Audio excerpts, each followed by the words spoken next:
university pastor, and I am so pleased to have you all joining us here in North Manchester in person, as well as those of you joining us on the live stream online.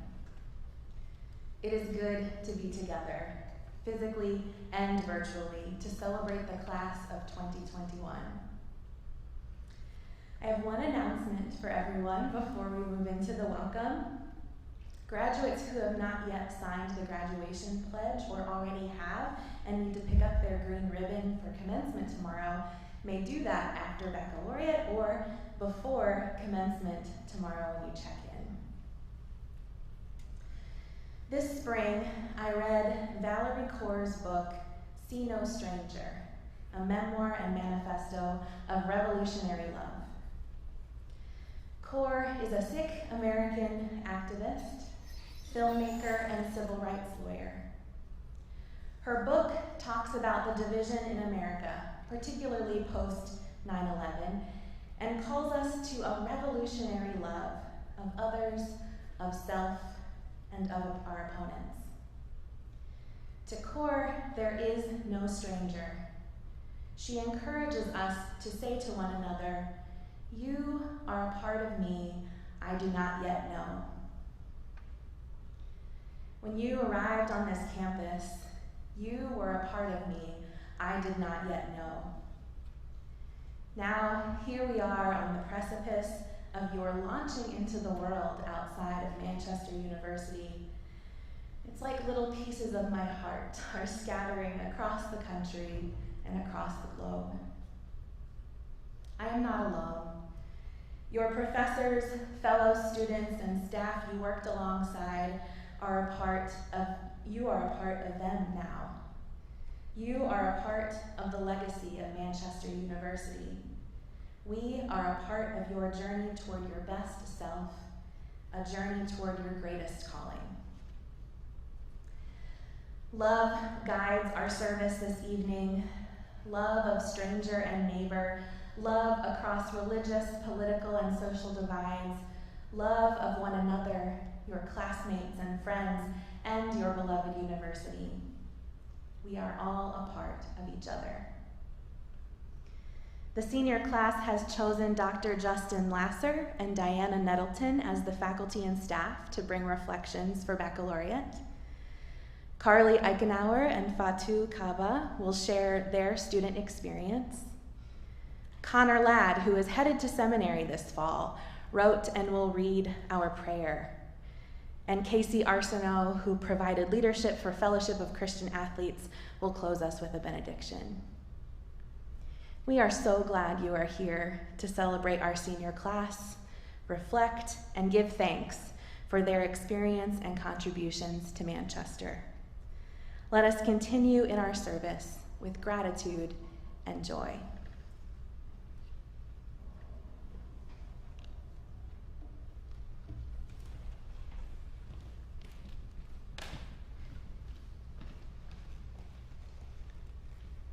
Please join me in quieting our hearts and minds for a time of reflection and prayer.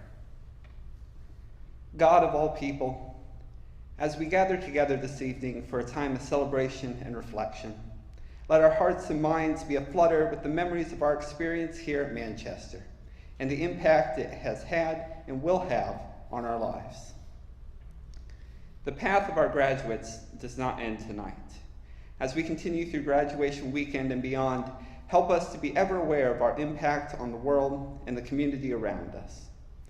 May we use our education and experiences for bridge building and peacemaking, helping to create a better world for ourselves and new generations. May we lead with compassionate hearts, unbreakable spirits, and new minds. Bless this commencement weekend, O Holy One. Remind us to step back and enjoy every second, while also giving thanks for all who helped us to get here, our friends and family, professors and mentors, and all those in between, encouraging us and challenging us to grow and experience new things. I give thanks for all the graduates who are with us tonight, as well as those who were unable to be here. I give thanks for their stories and their experiences. I am thankful that each one of us chose to include Manchester as a chapter of our book, bringing us together for an experience unlike any other. The road ahead may be tough, but I look forward to when our paths cross again and we may continue to lean on one another for support. In the spirit of community and togetherness, I pray. Amen.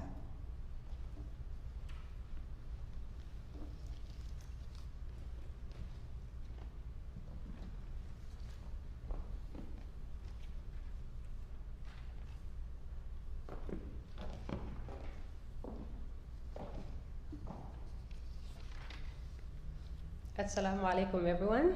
I greet you with the Islamic way of greeting by saying peace be unto you. My name is Fatoyam Kaba, Peace Studies major, entrepreneurship minor, and I was asked to do a short reflection of a Quranic verse that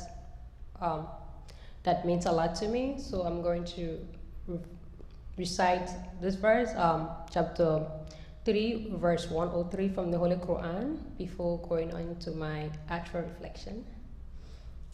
And hold firmly to the rope of God altogether, and do not become disunited.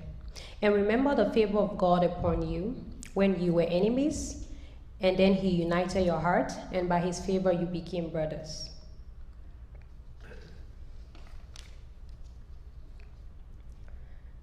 Here and right now, I'm fighting to stabilize my emotions. I feel surrounded by challenges all around me. Being a Muslim means constantly justifying the disassociation of my belief with terrorism. Some also stigmatize my African heritage for savagery. My Maningo ethnicity always put me in a position to argue why I'm not a foreigner in my own country, Liberia. Being a woman pushed me to always keep fighting against a system of patriarchy and misogynistic people. Being a black Muslim Madingo woman triples it all. As I pen this down, I feel so pain and emotional. I feel disconnected and dislocated no matter how hard I try. Nowhere seems fitting enough for me, not even the Manchester community. I'm struggling to survive these issues, but I still do not understand why I have to go through them in the first place. Can I ever live a life of freedom without being forced to live according to societal norms that force me to shrink myself? The above is an excerpt taken from the piece I wrote during my first semester here at Manchester. The cultural shock coupled with past experience led me to question my realities for the very first time.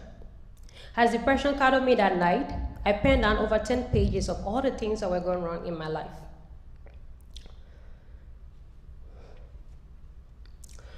That night has always been remarkable to me because it served as the first pedal of my journey to self-discovery.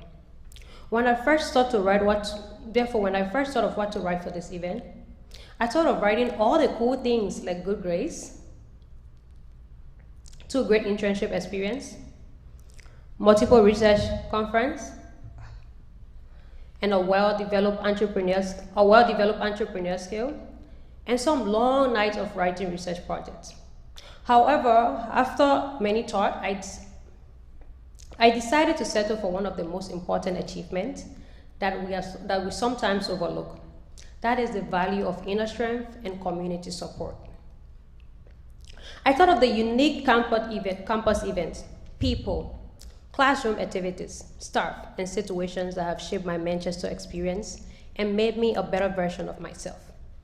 Therefore, I ask that you bear with me as I share some major events that have made my Manchester experience one of the most valuable. The first event started during my first semester here at Manchester. A student from the Environmental Studies Club undertook a project to breed worms based on their value to the community. But then I was, unaware of the detail that it involved worms, so I just signed up because they needed volunteers. Upon reaching to the Environmental Studies cabin, I was shocked to realize that Manchester students were picking worms with their hands from the dirt. My very first instinct was to run because I was afraid that the worms would harm me. This fear started since I was a child, after my mom made many attempts to stop me from walking around without slippers. She resolved into telling me that if I kept walking without slippers, worms would enter my feet, get in my stomach, eat my intestines, and make me sick. So ever since, I was scared of worms. So when I stopped back and I saw the students talking about worms are so cute, it's nice, and saying all the nice things, I thought that was way out of my league. But in the end, other students were able to persuade me to say, go ahead. And I decided to give it a try. The more I worked with the worms, the more I became comfortable. In the end, I left the place feeling much content with what I had done. It was then that I realized that my fears will always be as big as I presumed them. On that day, I made a conscious effort to face my fears. The second event was during my international politics class with Professor Oniji Benson. I submitted a few research papers that were poorly done. Instead of ignoring it, he called me in his office to give me detailed feedbacks about the things I was getting wrong and also how I could improve. Before I left his office that day, he said those words to me: "You're a brilliant young woman with many potentials. But keep in mind that at this stage of your life, no one can teach you to learn.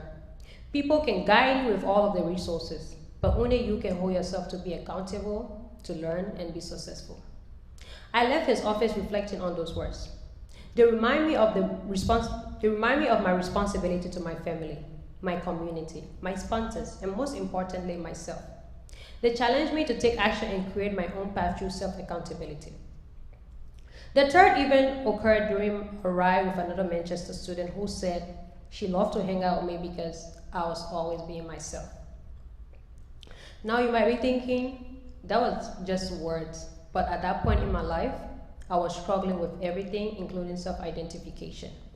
I was struggling to fit the narrative, to stop feeling like an outsider, to become more beautiful, less bony, prettier, cooler, and even smarter. So when she said those words to me, I was surprised that people actually appreciate us when we are being ourselves. And every time I wanted to become someone else, her precious words remind me to stay unapologetically me. The fourth event occurred during my first interaction with Professor Joe Misa. It was my first semester here at Manchester, and I did not know what to expect from the people, the community, or even the system. I remember walking into his office as a naive student with big ideas, but no obvious sense of direction. I spoke randomly about my long-term vision of starting a business and building my own college. Even then, I did not fully believe in those ideas. Neither did my mother. However, Professor Misa did believe in my ideas. He listened to all of my random ideas and was able to guide me, asking the important questions, the how and the why. He later gave me a business model canvas after walking me through all the steps I could use to make my business ideas better and to move it forward. I left his office for the first time feeling very happy, not just with my professor then, but also my Manchester community.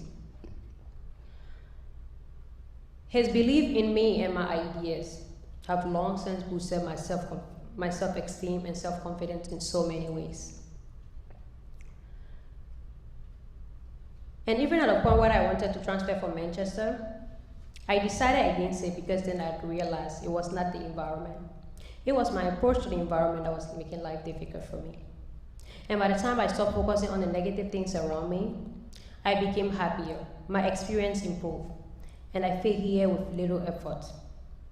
I became even more active in Campus Club, including serving as the Vice President of the Kina Pokomoko Peace Coalition, attending multiple peace conferences such as the Kent State Peace Conference, Mother United Nations, and the Notre Dame Peace Conference. I have also enjoyed my short time as a Spartan ambassador, care educator, and an assistant to the Peace Studies coordinator. I've appreciated my fun time with friends, such as the recent egg hunting with the Peace Studies Club, movie nights, Mac on the Mall, cookouts, pictures, movies, and bonfires. Now, all of the above is to remind you that the problem have never gone away. They are either in our schools, our communities, our mosques, our churches, home, or worse, in our minds. Therefore, I want to leave you with the following today. First, we should always remember to be ourselves.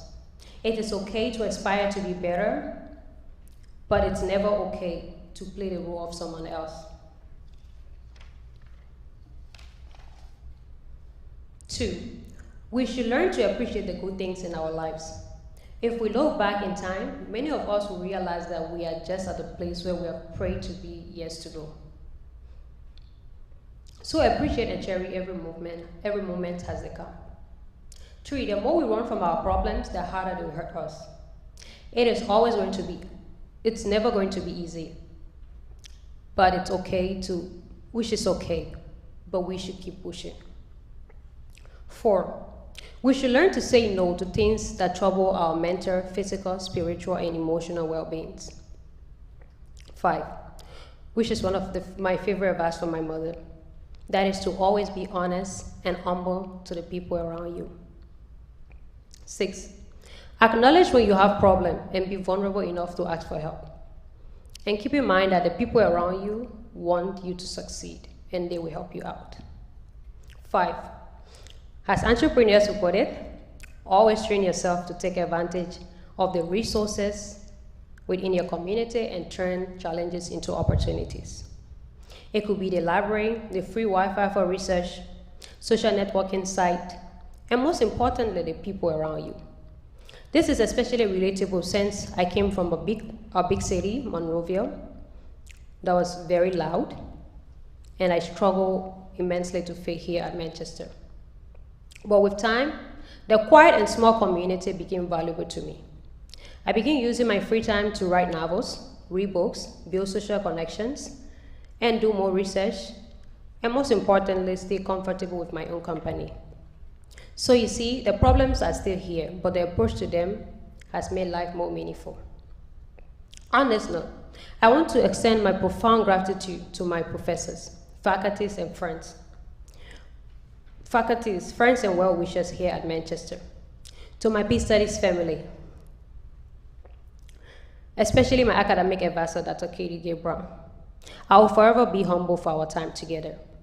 My experience has been rich and rewarding because of all of you. To my College of Business faculties, you have made me a better risk taker, a believer in possibilities, a lifelong learner, and an entrepreneur. To Smart Liberia and their donors, thank you for sending me to college and supporting me throughout this journey. You are the answer to all of my prayers. No amount of thank you will be sufficient. From you, I've learned the value of paying it forward, and I hope to live up to the expectation of both you and my Manchester family. To my amazing class of 2021, you made it, and I love you, Spartans. I appreciate the connections and bonds we have shared. Sometimes it was difficult. Many sleepless nights, anger, frustrations, and struggle, especially when deadlines approach. Sometimes giving up felt like an easy alternative, but you decided to hold on. I am proud of each and every one of you for making it thus far. For you've decided to hold on. For me, it all started with the worms. Yours could be different, so find it. The real world is going to be scary, but I'm confident that Manchester have prepared us with the attitude of lifelong learning and leadership. I am challenging all of you to go into the real world with the mindset that no fear is too difficult to overcome. You are stronger, beautiful, and more powerful than any problem you shall ever face. Once again, congratulations, Spartans. Thank you.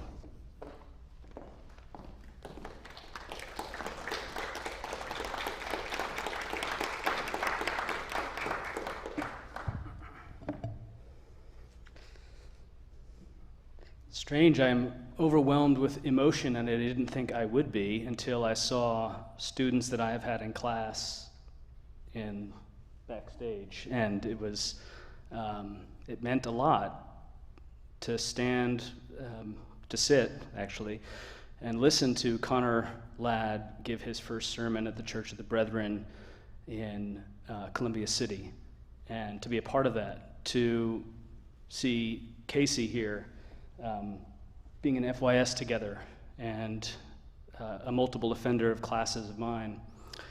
And it is in Fatu, in January session, to read the Quran together, to read biblical traditions together. And I just didn't think that I would be overwhelmed with emotion, and so it's there, and what Manchester means. Beyond that, it's short. I was thinking about faith in a divided age, and so I rise this evening to laud the spiritual fortitude and humble grace demonstrated by the class of 2021. You graduate amidst an age of deep divisions. It is an age where political divides are increasingly entrenched and further exacerbated by alternative facts. And amidst this miasma, I will offer just a few reflections on the meaning of faith and belief in this age.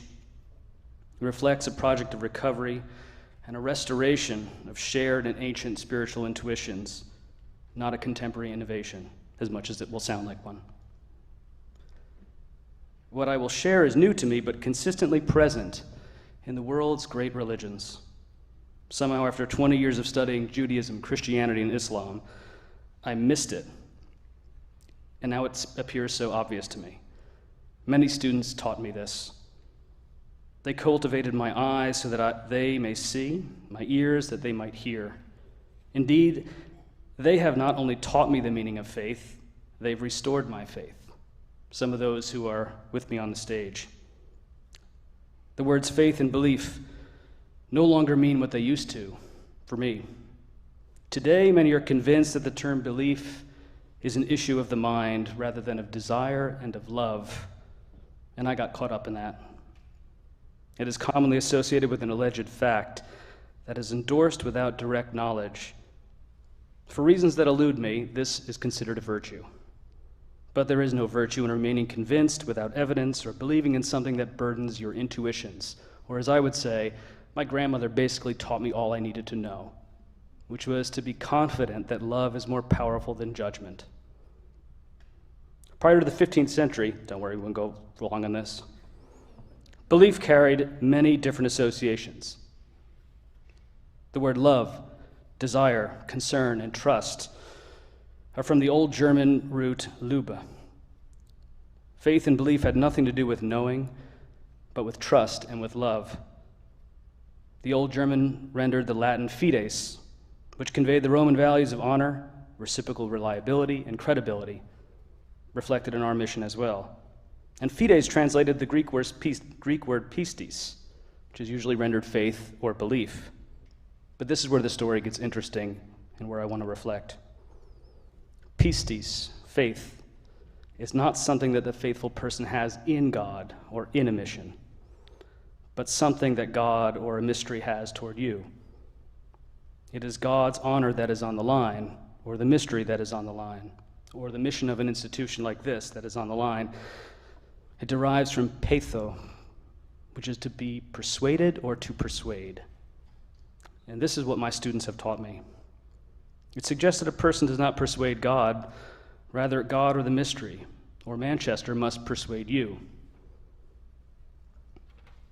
There is no need or requirement that you shirk what is most obvious or defend the indefensible because you feel like you're supposed to. No, faith is an openness to being persuaded, an openness to being wrong, an attitude that welcomes challenge and learning. It is the other who must demonstrate their trustworthiness, honor, and fidelity to you. And it is your responsibility as Manchester graduates to be open to new ideas and to being wrong. I pray that we faculty and colleagues have persuaded you to be persuadable, to embrace the thrill of new ideas without being consumed by them. Your generation is often criticized for its sensitivity, which is too readily interpreted as a lack of conviction. But this isn't true. We're told that you attend university with a focus on your first career, And this is likely true in the early stages. But at Manchester University, you also get an education along with your skills. It teaches you not to chase the market, but to define the market. What is confused for sensitivity is actually a demonstration of grace that you have taught me. And because you've taught me this, I want to share 3 words of wisdom from the ancient world. That's where I live. I challenge you to forgive and to love those who disagree with you. Begin any conversation with someone opposed to you or fearful of you with this question, and I tried it out this weekend. What is it that you feel I don't understand about you or fail to appreciate about you? This will relieve our need to defend ourselves. My friend Dave McFadden, also the president, is known for his consistent refrain, Manchester is a place where you become your best self. I got that right? But what is this self? Certainly not the one that Buddha reveals as a mirage or a source of suffering. It is not the ego that we try to cultivate here. I submit that this self Dave speaks of is paradoxical. It is known through its emptying, what early Christian theologians called kenosis. It is not a self that lives in submission to others, but in service to others. It's not as if Socrates or Marguerite Porete or Christ or the great Muslim sage Al-Hallaj had a death wish. No, they taught us the value of life in the way that they gave it up. I challenge you to contend and wrestle with the self that is born from fear and defensiveness, to cultivate this best self through service. I challenge you to reflect on your memories at Manchester and the manner that Jews, Christians, and Muslims read their sacred scriptures. They're not fixed stories. They're public dreams that can become your own. Just as you have these memories at Manchester that are private and shared, I challenge you to revise them each year, to remember them anew. And I must confess, I don't recall all that I learned from college, but I do remember the people that changed me. And that's what we have here. It's been a decade since I've been here, and I learn that now more than ever through your sacrifice. Your story is always a work in progress, and I challenge you to become your best self by balancing the love of competition with the grace of sacrifice and offering. That is what atonement means. And a student of mine recently asked me, what is salvation, or something like that, something akin to that. And that word atonement is made up. It's at, one, and meant. It is a salvation known in the identification with a victim. To see the face of God in a George Floyd. It is a difficult path, but one that promises new life in a new age, which reminds me that you are the soul of this institution. Without you, our mission is nothing. You must demonstrate this and live this. When people say bad things to you, or perhaps they misspeak, know that you should interpret everything they say in the context of their lives. That's what fidelity and love and trust is. It is a salvation known by identification. There's an icon I'll finish with, which is my favorite in the Byzantine Orthodox tradition, and it's Mary in the burning bush, burning, with Jesus kind of in like a little circle there. And it's a great metaphor for salvation in the ancient world, and also for the lamp that used to be on the seal at Manchester and remains so in our education. And it is the curious thing that the bush burns without being consumed, just as Mary burns without being consumed with the best self, the true self that is within her. And so my prayer is that you see yourself not saved from God, but from the worst self, so that you may be burning with the knowledge that you have gained, the passion that you have, but be not consumed by it. You've eaten of the tree of knowledge, and soon the burning sword will be a sign of welcome, as the great African theologian Origen of Alexandria said in the 3rd century. May you be consumed with the love of God, burned with the knowledge that you have gained, but ever remaining anew. Thank you for teaching me and restoring trust Amen.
To start, a reading from the Bible, Hebrews 13, 1-3. Let mutual love continue. Do not neglect to show hospitality to strangers, for by doing that some have entertained angels without knowing it. Remember those who are in prison, as though you were in prison with them, those who are being tortured, as those you yourself were being tortured. My name is Carly Eichenauer. I am a senior biology chemistry major here at Manchester. Along with playing tennis here at Manchester and running a few clubs on campus, I've had the amazing opportunity to travel around the world and across this country with several trips at Manchester. Everywhere I've traveled in the world, I take something from that place to carry with me. A pebble, a piece of artwork, a shard of terracotta, a shell.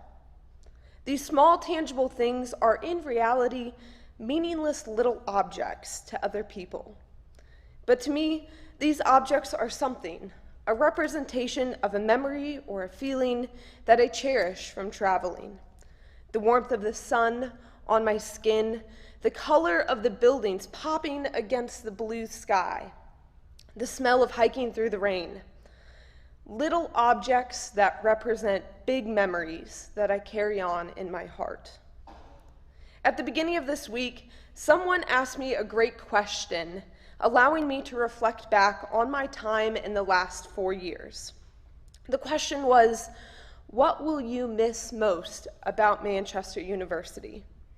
My reply to this question was instantaneous because I didn't have to think about it at all.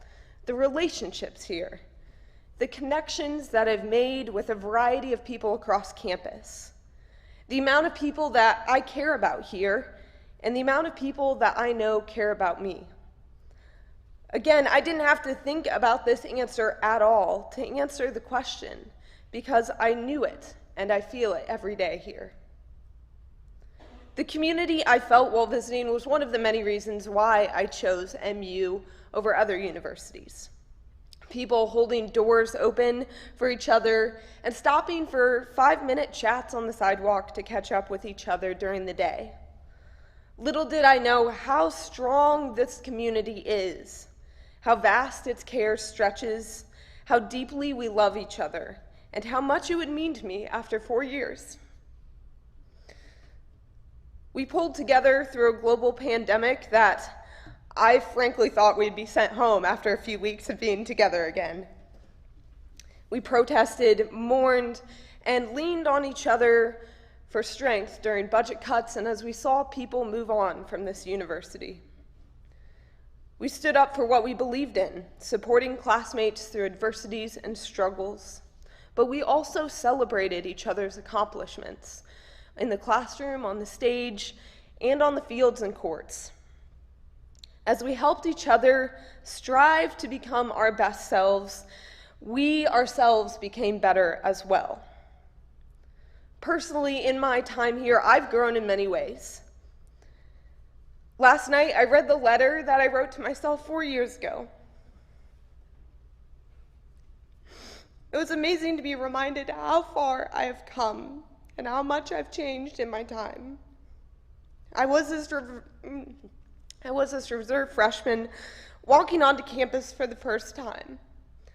Since then, I've learned how to lead out loud, to live each day with intention, to make room for joy, to love my community boldly, and to think critically both in the classroom and about my own personal philosophies in life.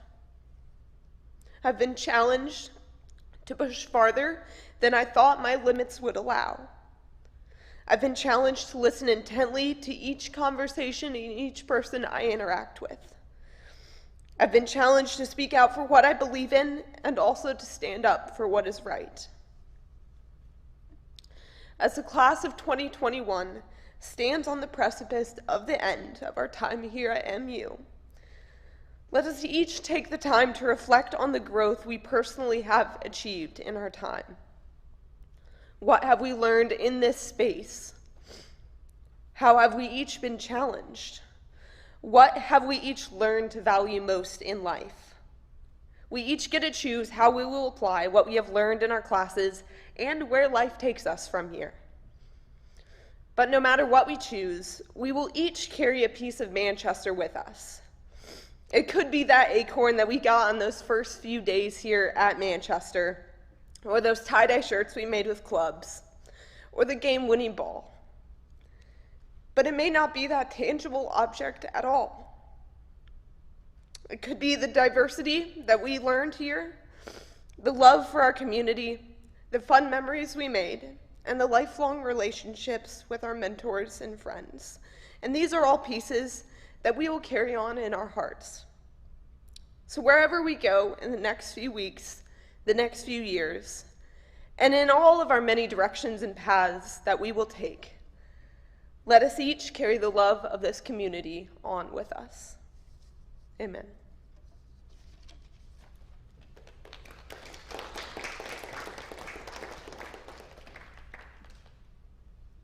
Good evening, class of 2021. It has been such an honor to get to know all of you over these past 4 years. You have worked so hard to get to this point that you're at currently. I've met some of you in my first year experience class with you when you first were brand new here to Manchester, and you had such dreams and hopes when it came to working on the degree that you were going to earn, and then of course what you were going to do with that degree. And I have loved talking with you throughout these 4 years about those dreams, those hopes. I've talked with some of you that intend to go on and work with the state police. I have talked with still others of you that are going to go on to be doctors and DOs. I learned the difference between a DO and a regular doctor because I've talked with some of you in regards to that. I've also learned about your dreams and your hopes, and they are exciting to me. As a fellow, soon to be for you, Manchester alumni, I know that when we leave Manchester University, we do change the world. We impact it so positively because we share not only our compassion and our conviction, we share our talents and our skills with the world. And those of you that shared those with me over these past 4 years, I just can't say enough how truly inspiring you have been to me. I've had my challenges, and talking with some of you and how you've overcome your challenges have definitely helped me through some of mine. It's with sadness that I see you leave, and as graduation is, it's a moment of happiness and sadness because I know that I'm not going to see all of you near as much as I used to, if at all. But I do know that you'll be leaving with those skills and those talents to go on and make a huge impact on the world that you are leaving. Some of you will actually go to other countries and you will change how things are being done in this country and others. And that's exciting. I have all the faith in the world that the generations that are younger than me are going to do a fantastic job when it comes to leading this world. And getting your degree here at Manchester has definitely improved your chances to be able to do so. So I say this with, of course, complete admiration for what you've done and a little bit of sadness for myself that I'm not there to be able to be with you this evening. I am proud of you, and we at Manchester University are so proud of you. And getting that chance to talk with you tonight, just the evening before you get to graduate, and it will be one of the most memorable experiences of your life, has been a true honor. I wish you all the very, very best, and please come back and visit at some point in time. I would love to see you again. Truly, congratulations, and have a wonderful day tomorrow.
I've got to say I love Baccalaureate. The stories that we hear, the images that we see remind me why we're here and fill me up again after a long year and get me excited about new students arriving in the fall. It is an awesome event. Students have heard me say many times that Manchester is a place where you can be yourself and are challenged to become your best self. That is as true for faculty and staff as it is for students. You heard echoes and even direct references of that self and best self mantra tonight. And even a couple of times you heard people quote me saying that. What I took away from the stories that were shared tonight is this. Saying self and best self is sometimes easier said than lived, both for each of us individually and as a community. And I also heard that we grow through that process. Whether we are reveling in the confidence others have in us, learning about ourselves and others with humility, openness, and trust, finding friendships that support, empower, and endure, entrusting each other with our hopes and dreams, or just confronting our fear of worms. Our time at Manchester is about learning and growing and, yes, becoming our best selves. If commencement tomorrow is a time for celebration, this baccalaureate service is a time for gratitude, for saying thank you. And so to our graduates, we are grateful for who you are and who you are becoming, and for what you will do to change your communities and the world. To our faculty, we are grateful that you help each of us learn and grow by sharing your best selves as teachers and mentors. And to our staff, we are grateful for your deep friendship, caring, and service as you travel with us each day. Manchester is a wonderful place, a sacred place to learn, grow, and contribute. Thank you to each of you for being part of this community.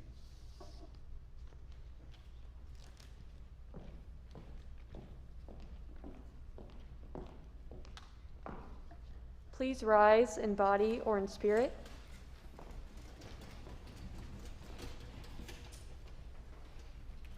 May God's blessing follow you all as you find new journeys to travel. May you walk safely along the pathways of your dreams. May God's gentle hand guide the decisions you will make and the passions that you will follow. May your hearts and lives always reflect love and truth. And may hope be a light within you that you carry into each new day.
It's